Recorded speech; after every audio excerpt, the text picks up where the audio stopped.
வேதாகமத்திலிருந்து ஒரு வசனத்தை வாசிப்போம். பிலிப்பியர் 4வது அதிகாரம் 4வது வசனத்தை வாசிப்போம். கர்த்தருக்குள் எப்பொழுதும் சந்தோஷமாயிருங்கள், சந்தோஷமாயிருங்கள் என்று மறுபடியும் சொல்லுகிறேன். திரும்ப வாசிப்போம். கர்த்தருக்குள் எப்பொழுதும் சந்தோஷமாயிருங்கள், சந்தோஷமாயிருங்கள் என்று மறுபடியும் சொல்லுகிறேன். வேதாகமத்தில் ஒவ்வொரு காரியங்கள் ஒரு முறை சொல்லியிருந்தாலும் அது ஆண்டவருடைய வார்த்தை, அது மிகவும் முக்கியமானது. ஆமென். ஒரு வார்த்தை ஆண்டவருடைய வார்த்தை இருக்குனாலும் அது விசேஷித்தமான வார்த்தை. ஆனால் அதே ஆண்டவர் ஒரு காரியத்தை 2 முறை சொல்றாரு அப்படின்னா அது அதை பார்க்கிலும் மிகவும் விசேஷமானது. ஆமென்.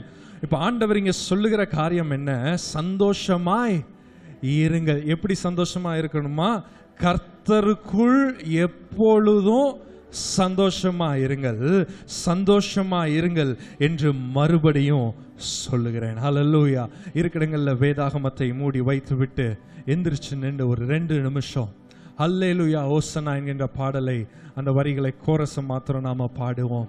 ஹல்லேலூயா. சத்தத்தை உயர்த்தி 2 கரங்களை வானத்துக்கு நேராக உயர்த்தி, ஆண்டவரே உம்முடைய பிரசன்னத்திற்காக நன்றி. ஆண்டவரே இந்த வேளையில் உம்முடைய வார்த்தை எங்களுடைய வாழ்க்கைக்கு நேராக கடந்து வரட்டும். ஆண்டவரே எங்களுடைய வாழ்க்கையை உயர்த்த வரல, உம்முடைய வார்த்தையை நாங்கள் பேச வந்திருக்கிறோம். ஆண்டவரே எங்களுடைய வாழ்க்கையின் சூழ்நிலைகளை பற்றி பேச வரல, உம்முடைய வார்த்தையை சத்தமா சொல்ல நாங்க வந்திருக்கிறோம். ஆண்டவரே எங்களை ஏற்றுக்கொள்வீராக. உம்முடைய வார்த்தையினால் எங்களை திருப்தி ஆக்குங்க. ஆண்டவரே வானத்தின் மன்னாவினால் எங்களை திருப்தி ஆக்குங்க. ஆண்டவரே ஹல்லேலூயா.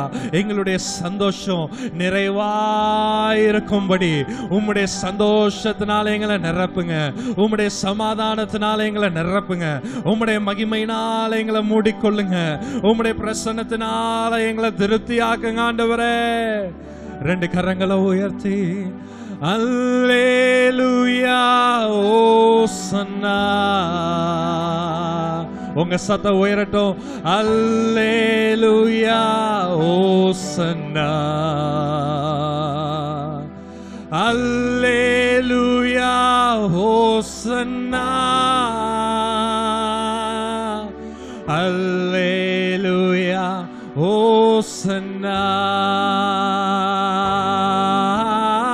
அல்லேலூயா ஓசன்னா, அல்லேலூயா ஓசன்னா, அல்லேலூயா ஓசன்னா, அல்லேலூயா ஓசன்னா, ஹல்லேலூயா, ஹல்லேலூயா, ஹல்லேலூயா, ஹல்லேலூயா, ஹல்லேலூயா, ஹல்லேலூயா, ஹல்லேலூயா, ஹல்லேலூயா. சத்தத்தை உயர்த்தி ஹல்லேலூயா,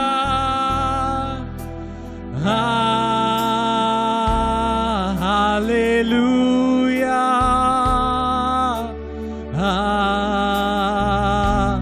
ஹல்லேலூயா,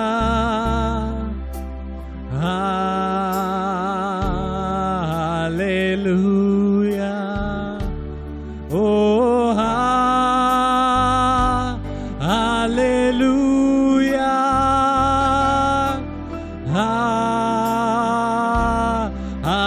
ஹல்லேலூயா,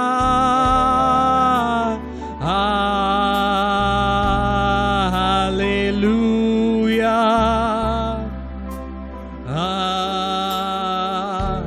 ஹல்லேலூயா. எங்கள் துக்கம் சந்தோஷமாய் மாறுகிறதற்காக நன்றி சொல்லுகிறோம்.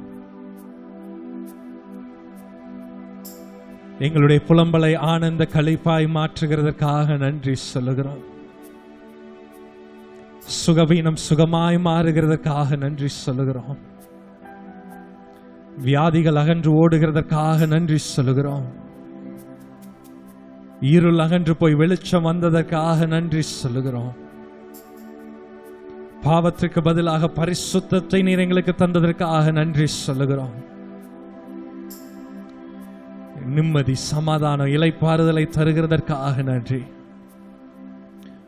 அடியானை மறைத்து நீங்க வெளிப்படுங்க ஆவியானவரே. உம்முடைய ஜனத்தை உம்முடைய வார்த்தையினால திருப்தியாக்கி மகிழ செய்யுங்கப்பா. எப்பொழுதும் கர்த்தருக்குள் சந்தோஷமா இருக்கிற அனுபவத்தை எங்களுக்கு தருவீராக. எல்லா துதி கனமகிமை உமக்கே செலுத்துகிறோம் இயேசுவின் நாமத்தில் பிதாவே, ஆமென். ஆமென். அமர்ந்து கொள்ளலாம், அமர்ந்து கொள்ளலாம். மறுபடியுமாக இந்த வசனத்தை வாசிக்க போகிறோம். கர்த்தருக்குள் எப்பொழுதும் சந்தோஷமாயிருங்கள், சந்தோஷமாயிருங்கள் என்று மறுபடியும் சொல்லுகிறேன். ஹல்லேலூயா. இந்த மாதத்தின் வாக்குத்தத்தமாக ஆண்டவர் நமக்கு கொடுத்த வார்த்தை, உங்கள் துக்கம் சந்தோஷமாய் மாறும். அந்த வசனத்துல வாசிக்கும் போது மெய்யாகவே, மெய்யாகவே, இங்கிலீஷ்ல வாசிக்கும் போது surely, surely, நிச்சயமாகவே உங்கள் துக்கம் சந்தோஷமாய் மாறும் என்று ஆண்டவர் வாக்கு பண்ணுகிறார். எல்லாருடைய ஆசையும் அதுதான். ஆமென். மரண தருவாயில இருக்கிறவங்ககிட்ட போய் உங்களுக்கு என்ன வேணும் அப்படின்னா, எனக்கு பணம் வேணும்னு யாரும் கேட்க மாட்டாங்க. என்ன கேட்பாங்க? சமாதானம் வேணும், சந்தோஷம் வேணும்னு கேட்பாங்க. ஆண்டவர் நமக்கு வாக்கு பண்ணுகிறார், உங்கள் துக்கம் சந்தோஷமாய் மாறும். இந்த வருடத்தின் ஆரம்பம் அற்பமான ஆரம்பமாய் இருந்திருக்கலாம், ஆனால் முடிவில் ஆண்டவர் கம்பீர சத்தத்தோடு சந்தோஷத்தினால ஆண்டவர் நம்மை மகிழச் செய்கிற தேவனா இருக்கிறார். ஹல்லேலூயா. இங்க பிலிப்பியருக்கு எழுதின நிருபத்தில் பவுல் எழுதும்போது எழுதுகிறார், கர்த்தருக்குள் எப்பொழுதும் சந்தோஷமா இருங்க. ரொம்ப கடினமான ஒரு காரியத்தை பவுல் எழுதுகிறார். என்ன சொல்றாரு? சந்தோஷமா இருங்கன்றது கடினமான காரியம் கிடையாது. கர்த்தருக்குள் சந்தோஷமா இருங்கன்னு சொல்றது கடினமான காரியம் கிடையாது. எது ரொம்ப கஷ்டம் அப்படின்னா, கர்த்தருக்குள் எப்பொழுதும் சந்தோஷமா இருங்க. அப்ப எப்பொழுதும் என்று சொல்லும்போது அங்க சொல்ல வருகிற காரியம் என்ன? 24 மணி நேரமும், வாரத்துல 7 நாளும், வருஷத்துல 365 நாட்களும் எப்படி இருக்கணுமா? சந்தோஷமா இருக்கணும். இதுதான் ரொம்ப கஷ்டமான ஒரு காரியமாகவே எல்லாருக்கும் காணப்படுகிறது. எப்படி பாஸ்டர் இப்படி இருக்க முடியும்? எப்படி எப்பொழுதும் சந்தோஷமாக இருக்க முடியும்? இங்கிலீஷ்ல வாசிக்கும் போது ரிஜாய்ஸ் என்கின்ற வார்த்தையை வாசிக்கிறோம்.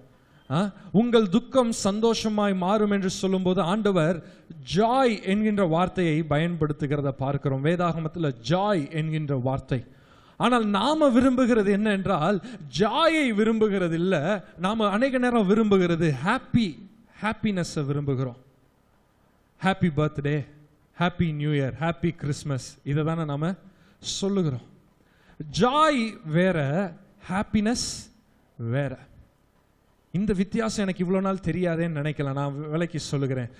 ஹாப்பினஸ் என்கின்ற வார்த்தை எங்க இருந்து வருதுன்னா, ஹேப்பனிங், ஹேப்பன்ஸ், அந்த வார்த்தையோட தொடர்பானதாக காணப்படுகிறது. என்ன நடக்குதோ அந்த சூழ்நிலைகளின் அடிப்படையில் வருகிற சந்தோஷம் ஹாப்பி. அதனாலதான் ஹாப்பி பர்த்டேன்னு ஏன் சொல்றோம் அப்படின்னா, அன்னைக்கு அவங்களுடைய பிறந்த நாள், அதனால அன்னைக்கு சந்தோஷமா இருடா சொல்றோம். நாளைக்கு உனக்கு நிச்சயம் ஒரு பிரச்சனை இருக்கு, எல்லாருக்கும் அந்த நினைப்பு இருக்கும். டே, இன்னைக்கு ஒரு நாள் அவன் சந்தோஷமா இருந்துகிடட்டும் சொல்றோமா இல்லையா? அது வந்து எது? ஹாப்பினஸ், ஹேப்பனிங், சூழ்நிலைகளின் அடிப்படையில் வருகிற சந்தோஷம் ஹாப்பி. கிறிஸ்மஸ், ஹாப்பி கிறிஸ்மஸ் சொல்றோம். கிறிஸ்மஸ் அன்னைக்கு சந்தோஷமா இருக்கிறது ஒரு குரூப் இருப்பாங்க. கிறிஸ்மஸ் அன்னைக்கு சந்தோஷமா இருப்பாங்க. அன்னைக்கு எந்த வேலையும் கிடையாது, புது ட்ரெஸ் போடுவாங்க. புது ட்ரெஸ் போடுறதுனால, ஸ்வீட்டு எல்லாம் சாப்பிட்றதுனால, குடும்பத்தோட இருக்கிறதுனால அன்னைக்கு ஒரு சந்தோஷம் இருக்கு, அது ஹாப்பினஸ். ஆனால் ஆண்டவர் நமக்கு வாக்கு பண்ணுகிறது, சூழ்நிலைகளின் அடிப்படையில் உள்ள ஹாப்பினஸ் ஆண்டவர் வாக்கு பண்ணல, ஆண்டவர் ஜாயை தர விரும்புகிறார். இந்த ஜாய் என்பது சூழ்நிலைகளின் அடிப்படையில் இல்ல, தேவனோடு இருக்கிற உறவினால் வருகிற சந்தோஷம். ஹல்லேலூயா. இந்த ரிஜாய்ஸ் அப்படின்னா ரீஜாய், திரும்ப திரும்ப சந்தோஷமா இருக்கிறது தான் ரிஜாய்ஸ். அந்த சந்தோஷத்தை ஆண்டவர் நமக்கு தருகிறது சூழ்நிலைகளின் அடிப்படையில் உள்ள சந்தோஷம் அல்ல. சூழ்நிலைகள் எப்படி இருந்தாலும் கர்த்தருக்குள் மகிழ்ச்சியா இருப்பதே நமக்கு பலன். Hallelujah, hallelujah. It is joy unspeakable. வார்த்தையினால விவரிக்க முடியாத சந்தோஷம். சுற்றி இருக்கிற மனிதர்கள் சொல்லுவாங்க, டே உனக்கு இவ்வளவு பிரச்சனை இருக்கு, போராட்டம் இருக்கு, எப்படிடா சந்தோஷமா இருக்குன்னா அது ஹாப்பினஸ் கிடையாது, அது ஜாய். என்னன்னா அந்த சந்தோஷம் என்னுடைய வாழ்க்கையின் சூழ்நிலை எப்படி இருந்தாலும் நான் சந்தோஷமா இருக்கிறது. ஹல்லேலூயா. இந்த ஜாய் என்பது தேவன் தருகிறார். அது மாத்திரம் அல்ல, நாம் தெரிந்து கொள்ள வேண்டிய ஒரு காரியமாகவும் காணப்படுகிறது. ஹாப்பினஸ் திடீரென்று வரும், திடீர்னு போயிடும். ஆனா ஜாய் நாம் தெரிந்து கொள்ள வேண்டும். Joy is to be chosen. It's your choice to choose joy. நீங்கள் எடுக்க வேண்டிய ஒரு தீர்மானம், நான் சந்தோஷமா இருக்க போறேன், நான் கிறிஸ்துவுக்குள் உள்ளான சந்தோஷத்தை நான் அனுபவிக்க போறேன். தேவனுடைய சமூகத்தில் இருக்கிறதுனால வருகிற சந்தோஷம். அப்படி அந்த சந்தோஷம் வேணும்னா தேவனுடைய சமூகத்தை நீங்கள் தெரிந்து கொள்ள வேண்டும். ஹல்லேலூயா. இங்க அதனால தான் பவுல் சொல்லுகிறார், கர்த்தருக்குள் எப்பொழுதும் சந்தோஷமா இருங்கள். சந்தோஷம் உங்களுக்கு நிறைவா இருக்கட்டும், சந்தோஷம் வரட்டும்னு வேண்டிக் கொள்றேன்னு சொல்லவே இல்லை. சந்தோஷமா இருங்க அப்படின்னு சொல்லி ஒரு கட்டளையை கொடுக்கிறத பார்க்கிறோம். ஆமென் சொல்லுவோமா? ஹல்லேலூயா. ஆண்டவர் நமக்கு தீர்மானம் எடுக்க, சந்தோஷத்தை அனுபவிக்க வாய்ப்புகளை கொடுக்கிறார். ஆனால் அநேக முறை நாம் செய்கிற ஒரு காரியம் என்ன என்றால், தவறான தீர்மானங்களை எடுக்கிறோம், தவறான காரியங்களிலே ஈடுபடுகிறோம். அந்த சந்தோஷம் நிறைவா இருக்கிறதற்கு செய்ய வேண்டிய காரியங்களை விட்டுவிட்டு சந்தோஷத்தை அழித்து போடுகிற காரியங்களிலே நாம் ஈடுபடுகிறோம். அதுக்கு ஒரு வார்த்தை சொல்லணும்னா ஜாய் கில்லர்ஸ்.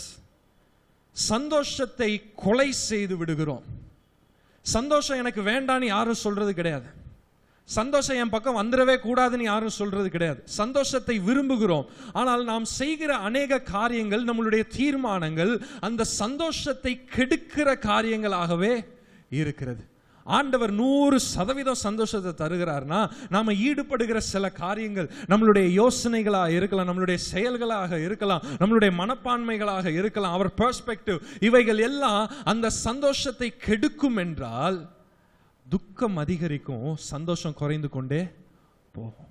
ஆண்டவர் வாக்கு கொடுக்கிறார், உங்கள் துக்கங்கள் எல்லாம் எதா மாறப்போகுது? சந்தோஷமாய் மாறப்போகிறது. ஹல்லேலூயா, ஹல்லேலூயா. 2 ராஜாக்களின் புஸ்தகம் 5வது அதிகாரம். 2 ராஜாக்களின் புஸ்தகம் 5வது அதிகாரம்.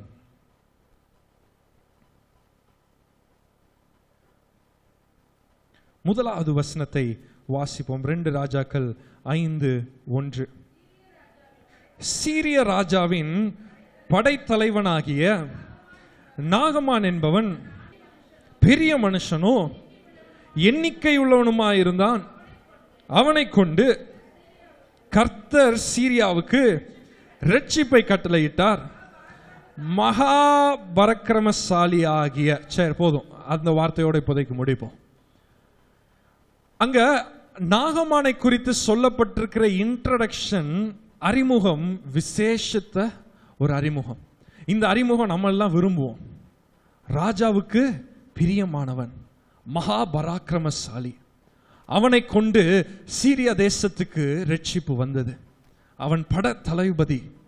இது இந்த வார்த்தைகள் எல்லாம் நாம விரும்புகிற ஒரு காரியம். நம்மளுடைய பார்வையில ஒரு வெற்றி உள்ள வாழ்க்கைக்குரிய அடையாளங்களாக இவைகளை வைத்திருப்போம். ராஜாவுக்கு அடுத்த நிலையில் அவன் காணப்படுகிறான். நல்ல செல்வாக்கு உள்ள மனிதன். பின்னாடி வாசிக்கும் போது அவனுடைய பிரச்சனைகளிலிருந்து விடுதலை வருகிறதற்கு ராஜாவே ஒரு கடிதத்தை எழுதி அனுப்புகிறார். கண்டிப்பா போகணும் அப்படின்னு ராஜா சொல்லக்கூடிய நிலைமையில அவ்வளவு செல்வாக்கு நிறைந்தவன், படை தளபதி. அவனுக்கு சொத்துக்கள் அதிகம் உண்டு, ஆஸ்திகள் அதிகம் உண்டு. அவன் கட்டளையிட்டா செய்கிறதற்கு ஏராளமான மனிதர்கள் அவனுக்கு உண்டு.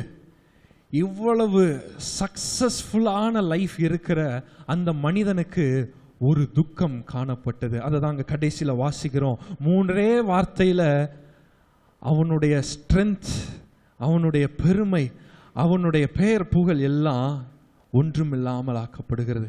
அங்க வாசிக்கிறோம், அவனோ குஷ்டரோகியாக இருந்தான். இதுக்கு முன்னாடி கொடுத்த வெற்றி உள்ள வாழ்க்கைக்குரிய அடையாளங்கள் எல்லாம் இந்த 3 வார்த்தையில ஒன்றுமில்லாமல் ஆனது. நம்மளுடைய வாழ்க்கையில வெற்றி வேணும், வெற்றிக்காக எத்தனையோ காரியங்களை செய்கிறோம். பணத்தை தேடி ஓடுகிறோம், பதவிகளை தேடி ஓடுகிறோம், செல்வாக்கு நிறைந்தவர்களாக இருக்க வேண்டும், எத்தனையோ காரியங்களை செய்கிறோம். ஆனால் ஒரு தேவை, ஒரு முக்கியமான தேவை வரும்போது இவைகள் எல்லாம் ஒன்றும் இல்லை என்று சொல்லக்கூடிய நிலைமைக்கு நாம் என்ன செய்யப்படுகிறோம்? தள்ளப்படுகிறோம். ராஜாவுக்கு தேவையான ஒருவன் தான், ஆனால் இப்பொழுதோ அவனுக்கு என்ன இருக்கிறது? குஷ்டரோகம் இருக்கிறது. குஷ்டரோகம் இருந்தா மற்ற மனிதர்களோடு அவங்க சேர்ந்து இருக்க முடியாது, ஒதுக்கி வைத்து விடுவாங்க. ராஜாவுக்கு பிரியமானவனா இருந்தாலும் ராஜாவினிடத்துல வர முடியாது. படை தளபதியா இருந்தாலும், அவனுக்கு ஒரு சேனை இருந்தாலும், குஷ்டரோகியா இருக்கிறதுனால சேனையை நடத்தி செல்ல முடியாது. எப்ப என்ன நேரிடும் அவனுக்கு தெரியாது. இவ்வளவு வெற்றியுள்ள வாழ்க்கைக்குரிய பட்டியல்கள் போட்டிருந்தாலும் 3 வார்த்தை, அவனுக்கோ குஷ்டரோகம் இருந்தது. நம்மளுடைய வாழ்க்கையில வெற்றிக்குரிய காரியங்கள் ஏராளம் இருக்கலாம், நம்ம பெருமைப்படுகிற காரியங்கள் ஏராளம் இருக்கலாம். ஆனால் சில துக்கங்கள் அவைகளை பார்க்கிலும் பெரிதானதாக தோன்றுகலாம். இதற்கு ஒரு முடிவே இல்லையா? இந்த துக்கம் சந்தோஷமாய் மாறவே மாறாதா? இந்த கேள்வி எழும்பிக் கொண்டே இருக்கலாம்.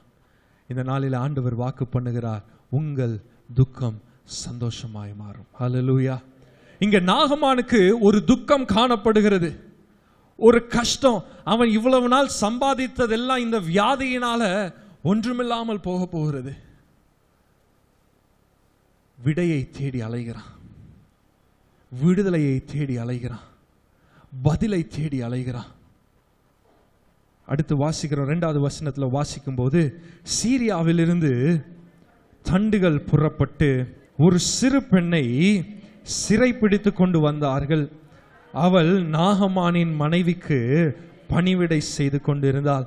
அவள் தன் நாச்சியாரை பார்த்து, என் ஆண்டவன் சமாரியாவில் இருக்கிற தீர்க்கதரிசியினிடத்தில் போவாரே ஆனால் நலமாய் இருக்கும், அவர் இவருடைய குஷ்டரோகத்தை நீக்கி விடுவார் என்றார். நம்ம ஒவ்வொருவருடைய வாழ்க்கையிலும் இப்படிப்பட்ட மனிதர்கள் நமக்கு தேவை. நம்மளை பார்த்து பயந்து இருக்கிறவங்களை பார்க்கலாம், நம்முடைய உண்மையான தேவை என்று அறிந்து அதற்கு பதிலை கொடுக்கிறவங்க நம்மளுடைய வாழ்க்கையில நிரம்பி இருக்கணும். பிரச்சனையை பத்தி விவரித்து பேச நிறைய பேர் இருப்பாங்க. ஒரு சின்ன காய்ச்சலாக தான் இருக்கும். இப்படிதான் போன வாரம் ஒருத்தர் காய்ச்சல் வந்து அவர் போன வாரம் மரித்து போனார்னு பேசுகிற ஆட்கள் தான் கூட இருப்பாங்க. அப்படி இருக்கக்கூடாது. நம்ம சுற்றிலும் இருக்கிற ஒரு கூட்டம் கர்த்தர் அண்டையில சேருகிறதற்கு வழி நடத்துகிற கூட்டமாக இருக்கணும். ஆமென் சொல்லுவோமா? ஹல்லேலூயா. இப்ப நாகமானுடைய நிலைமை என்ன? அவன் படத்தளபதி. இப்ப யாருடைய சத்தத்தை கேட்க வேண்டிய ஒரு நிலைமைக்கு தள்ளப்படுகிறான்? ஒரு அடிமை பெண்ணுடைய வார்த்தையை கேட்டு அதற்கு கீழ்ப்படுகிறதற்கு தள்ளப்படுகிறான். அப்ப அவனுடைய துக்கத்தின் கொடூரத்தை நாம் அறிந்து கொள்ளுகிறோம். எவ்வளவாய் அவன் நெருக்கப்பட்டிருப்பான், எவ்வளவாக அவனுடைய இருதயம் பாதிக்கப்பட்டிருக்கும் என்று நாம் அறிந்து கொள்ளுகிறோம். நடக்கிற காரியம் என்ன? அப்பொழுது அவன் போய் 4வது வசனத்துல வாசிங்க. அப்பொழுது அவன் போய் சொல்லுகிறாள் என்று அவனுடைய ராஜாவினிடத்துல அறிவிக்கிறதை பார்க்கிறோம். 5வது வசனம், அப்பொழுது சீரியாவின் ராஜா, நல்லது போகலாம், இஸ்ரவேலின் ராஜாவுக்கு நிருபம் தருகிறேன் என்றான். அப்படியே சரி, இங்க இவன் போய் ஆட்ட சொல்லுகிறான், சீரியாவின் ராஜாவின் இடத்துல சொல்லுகிறத பார்க்கிறோம். சீரியாவின் ராஜா சொல்லுகிற காரியம் என்ன? இஸ்ரவேலின் ராஜாவுக்கு ஒரு நிருபம் தருகிறேன், ஒரு லெட்டர் நான் எழுதி அனுப்புறேன்பா. இவனுக்கு தேவையானது சுகம். தேடி பார்த்துருக்குறாங்க, எங்கேயும் யாராலையும் எதுவும் செய்ய முடியல. அப்போ ஒரு செய்தி வருகிறது, இந்த சிறு பெண்ணின் மூலமாக வருகிறது. அங்க தீர்க்கதரிசியின் இடத்துல போனா சுகம் கிடைக்கும். அப்படின்னு சொல்லி ஒரு செய்தி வந்தோடனே ராஜா செய்கிற காரியமும் இந்த நாகமான் செய்கிற காரியமும் என்ன, நிருபத்தை எடுத்துக்கொண்டு அந்த லெட்டரை எடுத்துட்டு யார்கிட்ட போறாங்க? இஸ்ரவேல் ராஜாவின் இடத்துல போகிறாங்க. நான் இன்னைக்கு உங்களோட செய்தியில பேசுகிற காரியம் என்னன்னா, உங்கள் சந்தோஷத்தை கெடுக்கிற காரியங்கள் என்ன என்கின்ற தலைப்புல உங்களோட நான் பேச போகிறேன். அந்த சந்தோஷத்தை காத்து கொள்ளுகிறதற்கு நீங்கள் செய்ய வேண்டிய காரியம் என்ன, இங்க நாகமானுடைய வாழ்க்கையிலிருந்து அவன் செய்த தவறுகள் என்ன என்பதை நாம பார்க்க போகிறோம். முதலாவது அவன் செய்த காரியம் என்ன அப்படின்னா, he went to the wrong person. தவறான மனிதனிடத்துல அவன் கடந்து சென்றான். அந்த சிறு பெண் சொன்ன காரியம் என்ன, அங்க இருக்கிற தீர்க்கதரிசியின் இடத்துல போங்க, இந்த குஷ்டரோகம் நீங்கும் என்று சொன்னான். ஆனால் இந்த நாகமான் செய்த காரியம் என்ன, தனக்கு கிடைத்த அந்த லெட்டரை எடுத்துட்டு யார்கிட்ட போகிறான்? ராஜாவின் இடத்துல போகிறான். யார்கிட்ட போகிறான்? ராஜாவின் இடத்துல போகிறத பார்க்கிறோம். அநேக நேரம் ஆண்டவர் நம்மளுடைய வாழ்க்கையில சந்தோஷத்தை தரும்போது அந்த சந்தோஷம் நிறைவாய் இராததற்கு காரணம் என்னவென்றால், ஆண்டவரிடத்துல தேவனுடைய மனிதனிடத்துல போகிறதை பார்க்கிறோம், மனிதர்களை சார்ந்து நாம போகிறோம். கர்த்தருடைய வார்த்தை என்னுடைய சூழ்நிலைக்கு என்ன சொல்லுகிறது என்று தேவனுடைய சத்தத்தை கேட்கிறதற்கு பதிலாக மனிதர்களுடைய ஆலோசனைகளை நாடி போகிறோம். இந்த மனுஷன் எனக்கு உதவி செய்வான், அந்த மனிதன் எனக்கு உதவி செய்வான் என்று மனிதர்களை சார்ந்து போகிறோம். இப்போ உலகத்தில் இருக்கிற மனுஷங்க என்ன செய்வாங்க? மனிதர்களை சார்ந்து போகும்போது, அப்பா என்னை நம்பி ஒருத்தன் வந்திருக்கிறான்னு சொல்லி நிறைய டிமாண்ட்ஸ் வைக்கலாம், நம்மளை சுற்றி அலைய வைக்கலாம், திரும்ப வாங்கன்னு சொல்லி நம்மளை அனுப்பலாம் இங்க. ஆனால் ராஜா செய்கிற காரியம் என்ன? 6வது வசனத்தை வாசிங்க. இஸ்ரவேலின் ராஜாவிடத்தில் அந்த நிருபத்தை கொடுத்தான். அதிலே இந்த நிருபத்தை உம்மிடத்தில் என் ஊழியக்காரனாகிய நாகமான் கொண்டு வருவான். வார்த்தையை கவனிச்சு வாசிங்க. நீர் அவன் குஷ்டரோகத்தை நீக்கிவிட அவனை உம்மிடத்தில் அனுப்பி இருக்கிற. அந்த லெட்டர்ல இருக்கிறது என்ன? அப்ளிகேஷன். இந்த குஷ்டரோகத்தை யார் நீக்கணுமா? இஸ்ரவேலின் ராஜா நீக்கணும்னு எந்த ராஜா அனுப்புறாரு? சீரியாவின் ராஜா அனுப்புறார். இதையும் இந்த நாகமான் என்ன செய்யறான்? தூக்கிட்டு வருகிறான். எழுதும் போதே சொல்லி இருக்கலாம், எனக்கு சொல்லப்பட்ட காரியம் தீர்க்கதரிசியின் இடத்துல போக சொல்லி. அநேக முறை மனிதர்களை சார்ந்து இருப்போம் என்றால் தேவன் தருகிற சந்தோஷத்தை அவர்கள் கெடுத்து விடுவார்கள். ஆமென். தவறான மனிதர்களிடத்துல கடந்து செல்ல வேண்டாம். ஆரம்பத்தில் சொன்னது போல உங்களை சுற்றி இருக்கிற மனிதர்கள் உங்களை தேவனுக்கு நேராக நடத்துகிறவர்களாக இருக்கணும். உங்களுடைய ஐக்கியம் தேவனுக்கு நேராக நடத்துகிறவங்களாக இருக்க வேண்டும். சபைக்கு கூடி வருகிறோம், எதற்கு கூடி வருகிறோம்? தனியா வந்து தனியா சேர்ல உட்கார்ந்துட்டு தனியா ஓடுறதுக்கு இல்லை, தேவனுக்கு நேராக வழி நடத்துகிறதற்குரிய கூட்டத்தை ஆண்டவர் ஏற்படுத்தி தந்திருக்கிறார். அதுதான் ஆவிக்குரிய குடும்பம். ஆமென் சொல்லுவோமா? ஹல்லேலூயா. பாடல் ஆராதனை நடத்தும் போது ஏன் கர்த்தரை நோக்கி பாடுங்கன்னு ஏன் சொல்றோம்? எங்களை பாருங்கன்னு நாங்க சொல்லலாமே, ஈஸி. எங்களுக்கு இருக்கிற தாளந்துகளை பாருங்கன்னு சொல்லலாமே. அது உண்மையான ஆராதனை கிடையாது. தேவனுக்கு நேராய் நடத்துகிற ஆராதனையே உண்மையான ஆராதனை. ஹல்லேலூயா. உங்களை சுற்றி இருக்கிற ஜனங்கள், உங்களை சுற்றி இருக்கிற குடும்பத்தினர்கள் உங்களை தேவனுக்கு நேராக நடத்த வேண்டும். ஆமென் சொல்லுமா?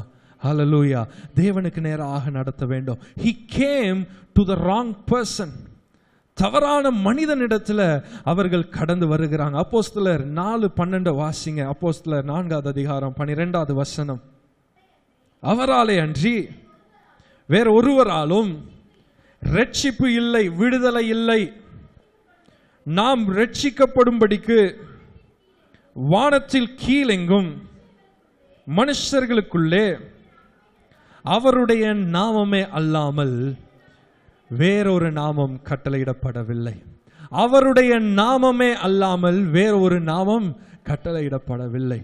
அப்ப மனிதர்களை நாடி போகிறத விட தேவனுக்கு நேராக வரும்படியாக ஆண்டவர் உங்களையும் என்னையும் அழைக்கிறார். நாகமான் செய்த முதல் தவறு என்ன அப்படின்னா, மனிதர்களை நம்பி போனா, மனிதர்களிடத்துல போகிறான், தவறான மனிதன் இடத்துல போகிறான். ஆனால் ஆண்டவர் அழைக்கிறது என்ன? கர்த்தரிடத்துல அழைக்கிறார். ஹல்லேலூயா. சரியான இடத்துல தான் இருக்கிறான், சரியான தேசத்துல தான் இருக்கிறான், சரியான எல்லையில தான் இருக்கிறான். ஆனால் தவறான மனிதர்களிடத்துல அவன் கடந்து வருகிறான். இங்க சபைக்கு கூடி வரும்போதும் சரியான இடத்துக்கு தான் வந்திருக்கிறீங்க. ஆனால் இங்க வந்து உங்களுடைய உரையாடல், உங்களுடைய பேச்சு வெறும் மனிதர்களோடு மாத்திரம் இருந்து விட்டு நீங்க இந்த இடத்துல இருந்து கடந்து செல்வீங்கன்னா தேவன் தருகிற சந்தோஷத்தை நீங்கள் ருசித்து பார்க்க முடியாது. இங்க சபை கூடி வருதலின் நோக்கம் மற்றவர்களோடு பேசுகிறது மாத்திரம் அல்ல, அதை பார்க்கலும் பிரதானமான நோக்கம் தேவனோடு பேசும்படியாக, அவருடைய முகத்தை தரிசிக்கும்படியாக, அவர் நமக்கென்று ஏற்படுத்தி வைத்திருக்கிற ஆசீர்வாதங்களை நிறைவாய் பெற்றுக்கொள்ளுகிறதற்காக நாம் தேவாலயத்துக்கு கடந்து வருகிறோம். சரியான இடத்துக்கு வந்திருந்தா ஆனால் தவறான மனிதனோடு பேசிக்கொண்டு இருக்கிறான். சபைக்கு கூடி வந்து நீங்கள் ஆண்டவரை ஆராதிக்காம இந்த இடத்துல இருந்து கடந்து செல்வீங்கன்னா சரியான இடத்துக்கு வந்திருக்கிறீங்க, ஆனால் தவறான மனிதரோடு பேசிவிட்டு கடந்து சென்றுட்டீங்க. நாகமான் சரியான இடத்துக்கு வந்திருந்தோம், தவறான மனிதனோடு பேசி அவன் நின்று கொண்டு இருக்கிறான். தொடர்ந்து வாசிப்போம். 5வது வசனத்துல வாசிங்க. அப்பொழுது சீரியாவின் ராஜா, நல்லது போகலாம், இஸ்ரவேலின் ராஜாவுக்கு நிருபம் தருகிறேன் என்றான். அப்படியே அவன் தன் கையிலே 10 தாலந்து வெள்ளியையும் 1000 சேக்கல் நிறை பொன்னையும் 10 மாற்று வஸ்திரங்களையும் எடுத்து கொண்டு போய், இங்க வாசிக்கும் போது நாகமான் செய்த 2வது தவறு என்னவென்றால் அந்த சுகத்திற்கு பொருட்களை கொடுத்து விடலாம் என்று நினைத்தான். அவன் பெற்றுக்கொள்ள போகிற ஆசீர்வாதத்துக்கு விலைக்கிரயமாக பொருட்களை கொடுத்து விடலாம் என்று நினைக்கிறான். உங்களுடைய துக்கம் சந்தோஷமாய் மாற வேண்டுமா? உங்களுடைய வாழ்க்கையில கர்த்தருக்குள் எப்பொழுதும் நீங்கள் சந்தோஷமா இருக்க வேண்டும் என்று விரும்பினால் அதற்கு கொடுக்க வேண்டிய விலைக்கிரயம் பொன்னோ வெள்ளியோ பொருட்களையோ அல்ல. ஆண்டவர் எதிர்பார்க்கிறது உங்களுடைய இருதயத்தை ஆண்டவர் எதிர்பார்க்கிறார். இங்க நாகமானுக்கு இருக்கிற எண்ணம் என்ன? தீர்க்கதரிசிக்கு, ராஜாவுக்கு பொன்னையும் வெள்ளியும் கொடுத்தா நான் எதிர்பார்த்து வந்த சுகம் எனக்கு கிடைச்சிரும் நினைக்கிறான். ஆனால் ஆண்டவர் எதிர்பார்க்கிறது பொன்னையோ வெள்ளியோ எதிர்பார்க்கல. பைபிள் சொல்லுது பொன்னும் வெள்ளியும் கர்த்தருடையது. அவர்கிட்ட உள்ளதை நீங்க எடுத்து திரும்ப அவர்கிட்ட கொடுக்க முடியாது. அது அவர் தான் உரிமையாளராக இருக்கிறார். ஆனால் ஆண்டவர் எதிர்பார்க்கிறது என்ன? உங்களுடைய இருதயத்தை அவருக்கென்று கொடுக்க வேண்டும் என்று ஆண்டவர் விரும்புகிறார். சுகத்தை ஆஸ்பத்திரியில போய் சில லட்சங்கள் கொடுத்தா சுகம் கிடைச்சிரும்னு எத்தனையோ பேர் முயற்சி செய்கிறாங்க. பணத்தினால சுகத்தை வாங்கிடலாம், பணத்தினால விடுதலையை வாங்கிடலாம், பணத்தினால சந்தோஷத்தை வாங்கிடலாம் நினைக்கிறாங்க. அது கூடாத காரியம், அது கூடாத காரியம். சந்தோஷத்தை தருகிற தேவன் அவர் ஆண்டவர் ஒருவரே. ஹல்லேலூயா. முதலாவதாக he went to the wrong person, தவறான மனிதன் இடத்துல போகிறான். 2வது தவறான விலைக்கிரயத்தை செலுத்த அவன் கடந்து வருகிறான். தேவன் எதிர்பார்த்தது பொன்னையோ வெள்ளியோ ஆண்டவர் எதிர்பார்க்கவில்லை, அவனுடைய இருதயத்தை ஆண்டவர் எதிர்பார்க்கிறார். ஹல்லேலூயா. 3வதாக வாசிப்போம் 7வது வசனம். இஸ்ரவேலின் ராஜா வாசித்த போது வஸ்திரத்தை கிழித்து ஒரு மனுஷனை அவன் குஷ்டரோகத்தினின்று நீக்கிவிட வேண்டும் என்று அவன் என்னிடத்தில் நிருபம் அனுப்பியிருக்கிறதற்கு கொல்லவும் உயிர்ப்பிக்கவும் நான் தேவனா? ராஜா தேவன் இல்லை. நம்மளுடைய வாழ்க்கையை சிருஷ்டித்தவர், நம்மளுடைய வாழ்க்கையை படைத்தவர் ஆண்டவராகிய இயேசு கிறிஸ்து. அதுல ஒரு குறை என்றால் அது அவரால் மாத்திரம்தான் திருப்தியாக்க முடியும், அவரால் மாத்திரம்தான் அந்த இடத்தை நிரப்ப முடியும். உலக பொருட்கள் அந்த இடத்தை நிரப்ப முடியாது, உலக மனிதர்கள் அந்த இடத்தை நிரப்ப முடியாது. அவன் செய்த தவறு என்ன? முதலாவது தவறான மனிதன் இடத்துல போகிறான். 2வது அவன் தவறான விலைக்கிரயத்தை செலுத்துகிறான். இந்த ராஜா செய்கிற காரியம் என்ன? வஸ்திரத்தை கிழித்து, நான் தேவனா? இந்த குஷ்டரோகத்துல இருந்து நான் எப்படி அவனை விடுதலையாக்க முடியும்? அந்த ராஜா கொஞ்சம் ஆண்டவருடைய பிள்ளையா இருந்திருக்கிறார், அதனாலதான் நான் தேவனான்ற தெளிவு அவனுக்கு வந்திருக்கு. இதே இது மனுஷனா இருந்தா கண்டிப்பா பிரதர் நான் உங்களுக்கு செய்யறேன் அப்படிதான் சொல்லியிருப்பாங்க. அவன் சொல்றான் நான் தேவனா? அடுத்து அந்த ராஜா சொல்லுகிற வார்த்தை அந்த வசனத்துல கடைசி வாசிக்கிறோம், இவன் என்னை விரோதிக்க சமயம் தேடுகிறான் என்பதை சிந்தித்து பாருங்கள். அப்படின்னா என்ன அர்த்தம்? சண்டைக்கு நீ வாவான்னு இழுக்கிறான், எனக்கும் அவனுக்கும் விரிசல் உண்டாகணும்னு நினைக்கிறான். எப்படி விரிசல் உண்டாகும்? இந்த நிருபம் சீரியா ராஜா யாருக்கு எழுதி அனுப்புனது? இஸ்ரவேல் ராஜாவுக்கு. யார் குணமாக்கணும்னு அந்த நிருபத்தில் எழுதி இருக்கு? நாகமானுக்கு குணமாக்கணும்னு யார் உதவியால? இஸ்ரவேல் ராஜா இவனை குணமாக்கணும்னு அந்த நிருபம் எழுதியிருக்கு. இப்ப என்னால முடியாதுன்னு ராஜா திரும்ப அனுப்புனா இந்த ரெண்டு ராஜாக்களுக்கு இடையில என்ன வரும்? விரிசல் வரும்.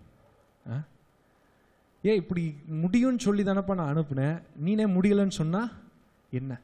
அதை தான் அந்த ராஜா சொல்ற, எப்பா என்னால முடியாது, இதை ஒரு சாக்கா வச்சு என்னோட யுத்தம் பண்றதுக்கு, பிரச்சனை பண்றதுக்குன்னே இந்த காரியத்தை என்ன செய்கிறான் என்று சொல்லி, அதனால்தான் வஸ்திரத்தை கிழித்து என்னை தயவு செஞ்சு சும்மா விட்டுரு அப்படின்னு சொல்ல வருகிறத பார்க்கிறோம். தொடர்ந்து வாசிப்போம். 8வது வசனம்.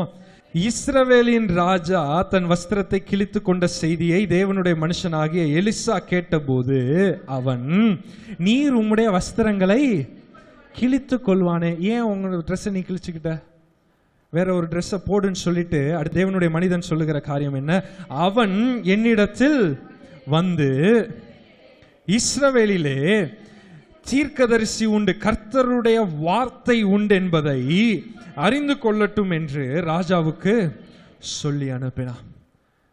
ராஜாவே, நீங்க ஏன் இப்ப வஸ்திரத்தெல்லாம் கிழிச்சுக்கிட்டு நிக்கிறீங்க? அவனை என்கிட்ட அனுப்புங்க. இஸ்ரவேலிலே ராஜா இருக்கிறார், மனிதர் ராஜா இல்ல, தேவன் அவர் இருக்கிறார் என்பதை அவன் பார்த்து கொள்ளும்படியாக அவனை என்னிடத்துல அனுப்புங்க. முதலாவது நாகமானுக்கு கொடுத்த வார்த்தை என்ன? தீர்க்கதரிசியின் இடத்துல போனா உங்களுக்கு என்ன கிடைச்சிரும்? சுகம் கிடைச்சிரும். ஆண்டவருடைய வார்த்தை அந்த சிறு பெண் மூலமாக வந்தது. ஆனால் அவன் அதை அசட்டை பண்ணினான், பாதி ஏற்றுக்கொண்டான், இன்னொரு பாதி தீர்க்கதரிசியின் இடத்துல போகிறதுக்கு பதிலாக ராஜாவின் இடத்துல போகிறான்.